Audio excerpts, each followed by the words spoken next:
just a robot. Here's a question for you. What is the weirdest thing you can think of? Maybe it's a monster, maybe it's a god, or maybe it's something really weird, like a platypus. Or maybe it's a combination of all three, a monster, god, platypus. But I'm not here to talk about those things. What I'm going to talk about is something that could quite literally blow all three of them right out of the water. Or maybe this video will make you blow your load, if you're into that sort of thing. But I am going to warn you from continuing this video, because if you thought of, or even looked at what I'm about to discuss today, you will go completely insane.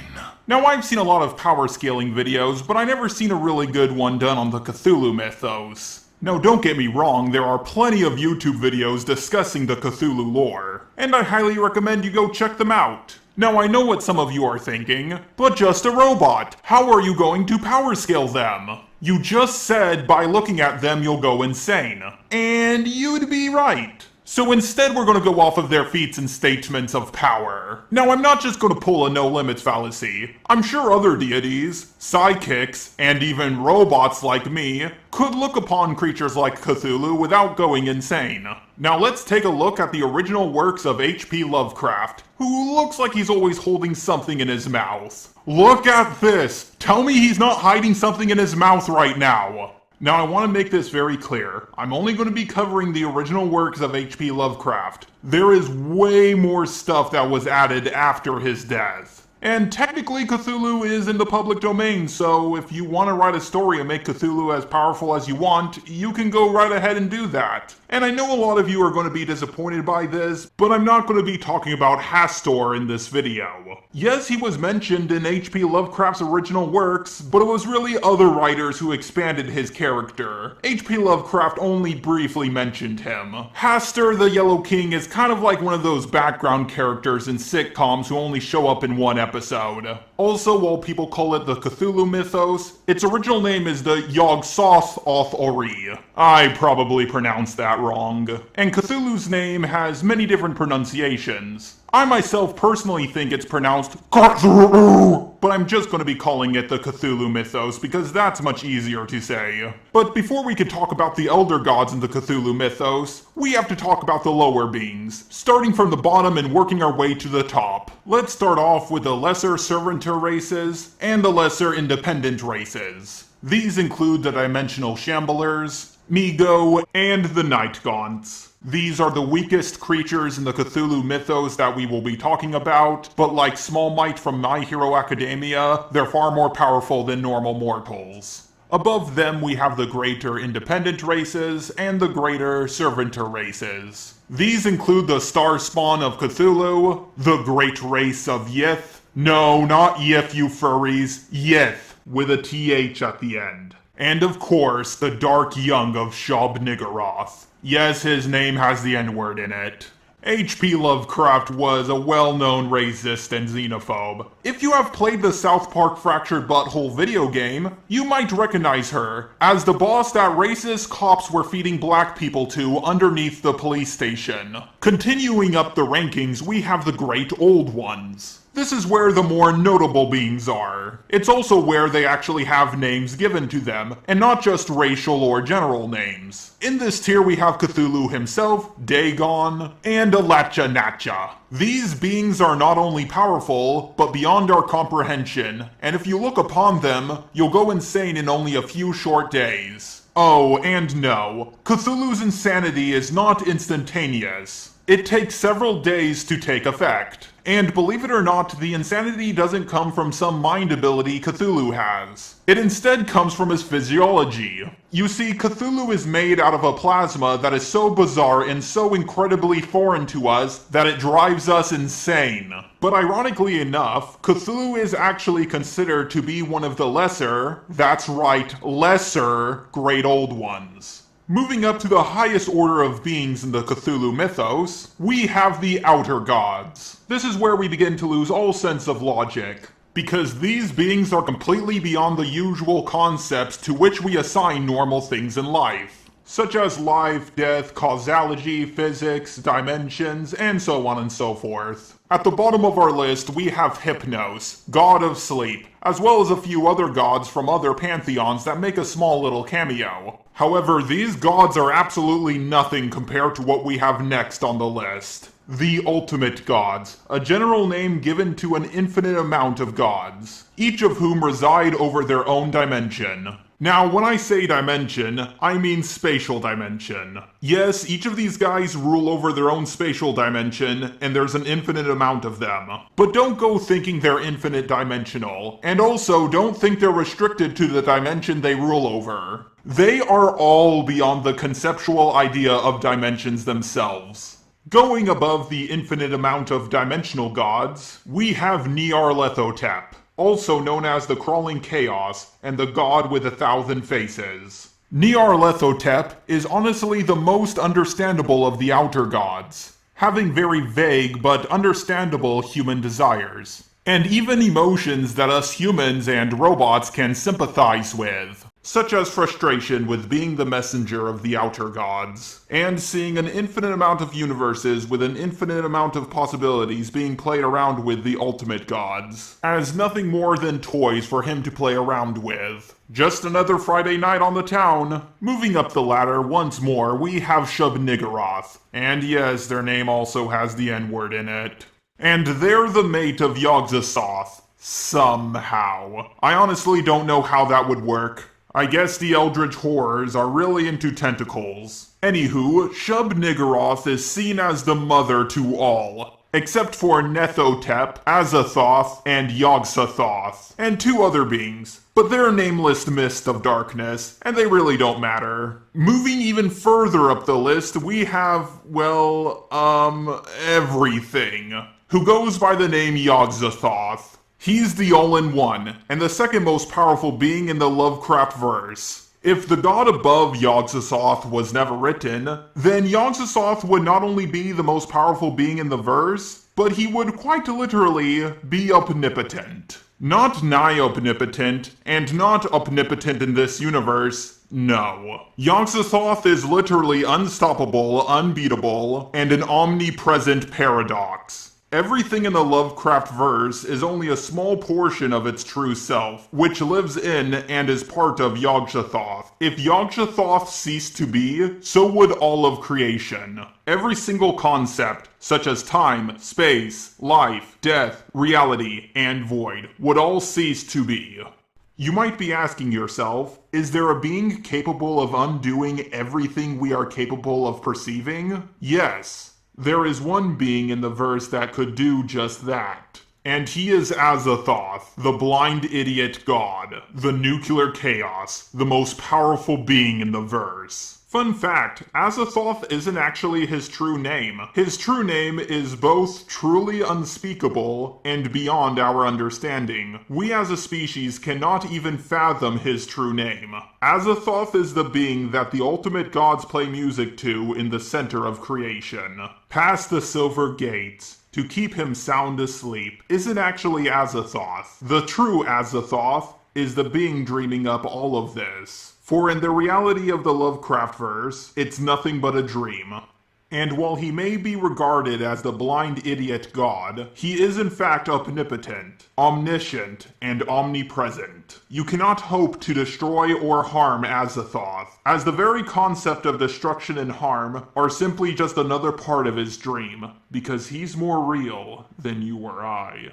You may think it's impressive that Alien X can recreate a universe just with a simple thought, but Azathoth can make an infinite amount of universes with a subconscious thought. And should he ever awake from this supposed eternal sleep, everything we perceive, every concept, every emotion, every thought, every shred of both known and unknown in this ever-expanding universe, everything would come to an end. So, starting from the bottom and working our way back up to the top once more, just how powerful are the creatures in this verse? Well, in all reality, there are far too many beings in the Cthulhu verse to give every single one of them their own power scaling spot. So, I'll instead only go over a few for each tier. At the bottom we have the lesser, servitor, and independent races. the Night Gaunts, the Shoggoths, and the Migo. Let's start off with Amigos, which are spider, crab, slug, bat babies. The Migo are an alien species from the planet Yog-Sothoth. They are an extremely technologically advanced race of insectoids. They are extremely advanced in not only technology, but also in fields of neuroscience, able to create many different species of their own accord. Some of them actually managed to escape and create the humans. Yes, that's right. According to the Lovecraft mythos, they created the humans as one of their experiments. And they escaped after the Migo died off. Take that, creationist. I know. I can already hear you typing in the comments. You all came here to see how strong these guys are, not how smart they are. So how would the Migo hold up in an actual fight against their horrendous brethren? Well, they were certainly able to fight against the Elder Things, another alien species that came to Earth, looking to fight for control over the planet. The Elder Things had the unique ability to manipulate matter right down to the atomic level. They possibly are able to fly, as well as having the perk of longevity on their side, meaning they don't die of old age, like humans do. Additionally, the Elder Things were capable of fighting against a species that the great race of Yith created, called the Shoggoths. This is where all the elements come full circle. You see, the Shoggoths were created by the Great Race fighting against the Elder Things and the star spawn of Cthulhu, the Cthulhu. But the Cthulhu were able to sit inside of stars and were completely unaffected by the conflict. Additionally, it's implied that the Cthulhu were destroying stars along their way with their father/creator Cthulhu, which would make the Shoggoths, Elder Things, and the Great Race Starbusters. Or at least around that. The Great Race and the Cthulhu both have at least low-level god regeneration. What do I mean by that? Well, low godly levels of regeneration is where you can not only regenerate the injured part of your body, but any incorporeal aspect of yourself as well, such as your mind, soul, or some other incorporeal part. However, there are ways around this type of regeneration. For example, Beerus's Hakai technique, where he completely and utterly destroys a person's mind, body, and soul. Anyways, the Cthulhu and Cthulhu have traveled many years. Vigintillions of years to be in fact, which is 1 followed by 120 zeros. And you thought Galactus was old. They've traveled the universe. They went from Yog-Sothoth, a deserted green star, all the way to Earth. Just for a little perspective, the closest star to Earth is Alpha Centauri A and Alpha Centauri B. They are an average of 4.3 light years from Earth. A light year is how far light travels in a year. The Cthulhu traveled from a deserted star, easily making them massively FTL. The Shoggoths, along with the great race of Yith, should be able to scale to them. The Shoggoths, in the end, betrayed their creators, and the great race had to go into hiding, where they possibly all ended up dying anyways. It's never really explained. Sounds a lot like MossBoss's channel. I don't care. The Shoggoths were designed to be masters of mimicry and adaptation. That's how they ended up betraying their masters. And thus they have skills like Goku's ability to copy. Except they can change their bodies to fit into places and even look like people. Wait a second, they're also depicted as gray. My god, they are the human NPCs. The Shoggoths actually used to be mindless. However, they eventually adapted to have intelligence, as well as consciousness, and thus became able to communicate with the Great Race. Well, they are best explained in the story through the Silver Gate and Key, where the hunting horrors were chasing Randolph Surtur through the multiverse. Apparently not watching where he stepped, Randolph began to, essentially, fall through the entire multiverse. Infinite universes imploded, exploded, and everything between started happening around him. Randolph was protected by Norden, but the hunting horrors were still servants to another outer god, Nyarlathotep, who we mentioned earlier in this video. They didn't exactly have the same protection as Randolph, however they were totally unfazed by this, and continued their pursuit of him. Witnessing this, Norden created the Night Gaunts. Creatures just as strong as the hunting horrors to hold them off. The Night Gaunts then should be at least multiversal plus. with the hunting horrors being able to survive an infinite amount of universes exploding around them. The Night Gaunts are also supposedly, with the help of their master, able to defend against an outer god, known as the Crawling Chaos Nyarlathotep. The hunting horrors were also able to chase Randolph through these infinite dying universes, making them at least infinite speed. And the Night Gaunts should be able to scale exactly to the same power as the hunting horrors. Now, there's one problem with the Night Gaunts. They don't actually attack. Or at least they haven't ever been shown to attack. National Geographic hasn't gotten any good footage yet. Their tapes keep getting corrupted. Anyways, the Night Gaunts actually subdue their enemies with tickling. So if you're not ticklish, they probably wouldn't be that much of a threat. However, the Great Old Ones seem to be ticklish, as the Night Gaunts are feared by them. Speaking of the Great Old Ones, let's talk about them next. In this part of the video, I'll mainly go over Cthulhu, as he is the most popular character from H.P. Lovecraft, and there's so much to go over with him. Cthulhu, as stated before, is made from an unknown plasma, which makes his body indestructible through conventional means, and causes those who are not attuned to his form of matter to go completely insane. Now, Cthulhu lives in the home of Early A, which he constructed himself. A veritable place composed of structures so unique, so incredibly complex, that human minds in their current state would not be able to comprehend it. However, a change in the star's position caused Cthulhu to fall into a deep slumber. Much like my girlfriend when she stays up too late, if you know what I mean. Unable to protect his city and the majority of his race, it sank to the bottom of the cold, dark sea because of the resulting environmental changes. Cthulhu, along with his created star spawn, came to Earth from Yog-Sothoth, a green binary star. Now, Cthulhu's powers include dimensional manipulation, reality warping, magic, dream manipulation, flight, madness-inducing just by looking at him, mind manipulation, at least low godly regeneration, and possibly higher dimensional manipulation. Cthulhu, prior to coming to Earth, destroyed stars just for the shits and giggles. And it's heavily implied that Cthulhu at the bottom of the sea sleeping isn't actually Cthulhu at all. Instead, it might just be a manifestation of his true form, an avatar. And his true form is higher dimensional. Kind of sounds like Darkseid. This is further backed up by the fact that other gods around his level are also higher dimensional. Cthulhu's possible avatars are at least star level, destroying them without a second thought for seemingly no reason.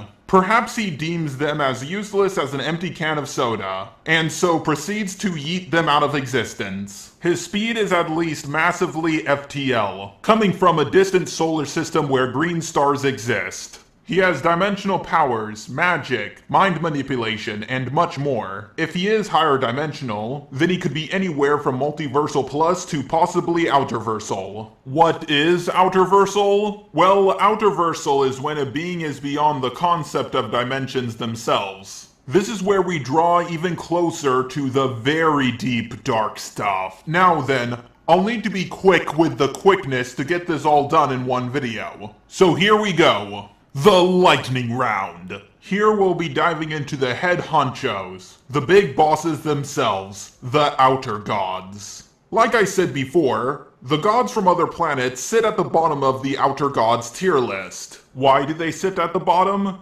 Well, it's because when one of these gods, namely Hypno, Greek god of sleep and dreams, attempted to see one of the outer gods, and things didn't exactly go so well. First, he appears as a man. However, he is truly beyond all that is and isn't within certain. Hypnos and the narrator delve into worlds beyond dreams, into places that human languages cannot describe, like cult porn folder. And they kept going even further beyond these realms. Hypnos goes beyond the point that the narrator cannot go. And as the narrator wakes up, suddenly so does Hypnos, the god shrieking in horror of what he saw beyond the gate where the outer gods live. Just so you guys know, they've already traveled through realms beyond reality and beyond time. So these realms are already beyond the concept of dimensions. And these guys had no problem with it whatsoever. Hypnos then begins to slowly lose his mind, claiming to never sleep again, for fear of the outer gods and their power. This goes to show you just how unbelievable and powerful these entities worthy of the title of God are. Hypnos, who was already capable of traveling through realms beyond time and space, while still keeping his sanity intact, was reduced to a whimpering shut-in just by witnessing the outer gods. And what happens to the mighty god of dreams after he falls asleep once more?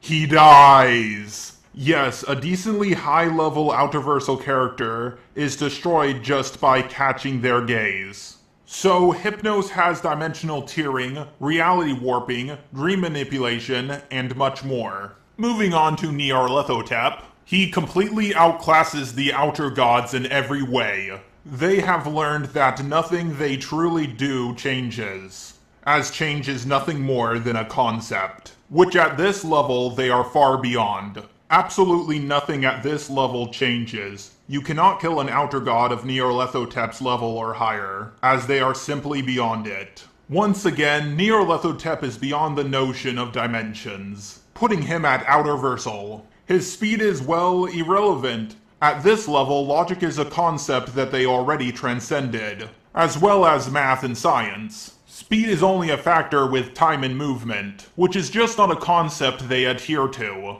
Nyarlathotep is effectively above human intelligence, but may also in fact be nigh omniscient, knowing nearly all things within the verse. However, there are few things that outlast even his gaze. Nyarlathotep's powers include true godly regeneration, reality warping, dream manipulation, madness manipulation, shapeshifting, cloning, and much more. Moving up once more on our list, we get Yog-Sothoth, which, like I said before, he's truly nigh omnipotent. He is only limited in one capacity, and that's Azathoth. Yog-Sothoth is omnipresent, as he is all of reality. He is omniscient, as he is in all places at all times. For you see, he is the universe. From the largest of galaxies to the smallest of atoms, and even beyond that. He is all that has been, is, and all that shall be. Yog-Sothoth's power cannot be measured, and instead can only be given the title of nigh omnipotence. Yog-Sothoth's powers include time, space, reality manipulation, limitless range, omnipresence, true godly regeneration, omniscience, nigh omnipotence, and even more. And finally, at the top, we have Azathoth, the omnipotent being of the verse, who slumbers so we even have a verse. When he wakes up, all things will be erased. Every single concept, time, space, Nyarlathotep, Shub-Niggurath, and yes, even Yog-Sothoth, would fall to the power of Azathoth merely waking up. For you see, once he wakes up, there is truly nothing that will survive it. Azathoth has truly unlimited attack, durability, speed, and intelligence.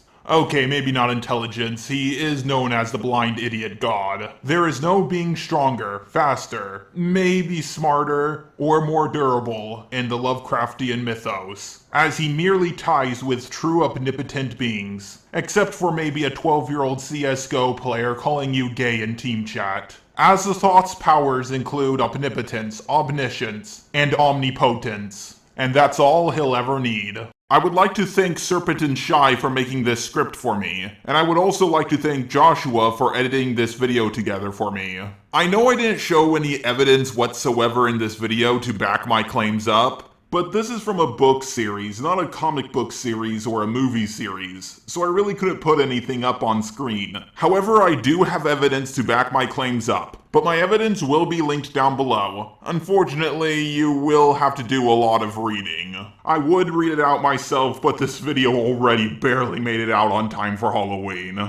Oh, I almost forgot. Here's the new pieces of fan art. Here's one of my head, and here's me fighting with what I think is a Mega Man OC. But then we got a whole bunch of fan art all made by the same guy. I would try to say his name, but I would totally butcher it. His Twitter will be linked down below. Please go check this guy out. He's such an amazing artist. He's even working on a comic book for me, which I will be dubbing when it's finally done.